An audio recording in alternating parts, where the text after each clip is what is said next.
Siamo qui per parlare di qual è la situazione dell'agricoltura polesana. Quali sono attualmente i problemi principali degli agricoltori polesani e che cosa si può fare per risolverli? Il principe delle nostre aziende agricole è che vi è sostanzialmente una filiera eccessivamente lunga e quindi non riusciamo a trasferire valore adeguato, valore che possa andare a remunerare anche molto spesso i costi di produzione agli imprenditori e ai produttori agricoli. E quindi ci troviamo spesso prezzi all'origine che sono completamente schiacciati,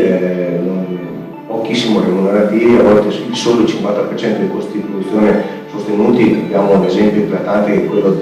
dell'ortofrutta per il 2011, dall'altra parte abbiamo i consumatori, i cittadini consumatori che continuano a vedere rincari nei prezzi prodotti che acquistano quotidianamente e quindi chiaramente abbassano la quantità dei prodotti acquistati. Questa forbice è sicuramente inaccettabile, va riposizionata, va modificata, vanno sicuramente riscritte le regole e anche le modalità di distribuzione. Noi già adesso, già da tempo, stiamo parlando, dialogando con i cittadini consumatori. Tutta la Fondazione Campagna Amica, che oggi vede 1,5 milioni di oggi iscritti, sicuramente la dice lunga su quello che è il nostro rapporto con il consumatore, ma è chiaro che poi le azioni fattive che abbiamo messo in campo, e quindi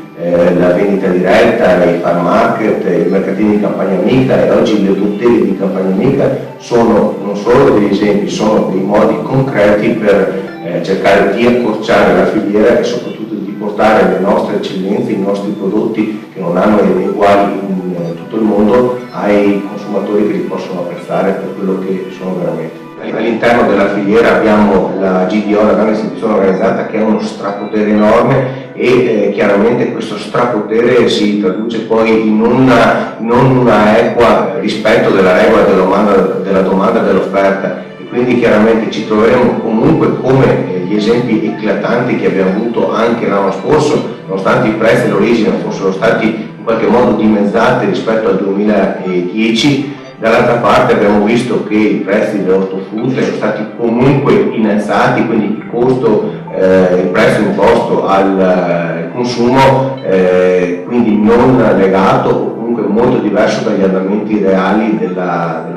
base. Quindi questo è purtroppo un ulteriore grave problema che va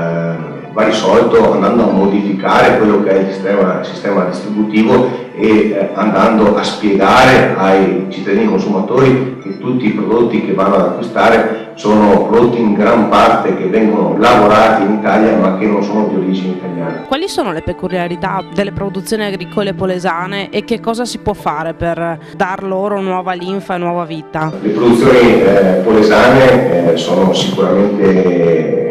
di elite per quanto riguarda dal punto di vista qualitativo e per le tipologie. Andiamo chiaramente da tutti i prodotti frutticoli a una grandissima gamma di prodotti orticoli e poi chiaramente i cereali con le colture estensive e fino al riso che viene in delta. Sicuramente sono prodotti di grandissima qualità e di eccellenza. Questa eccellenza va trasmessa al consumatore.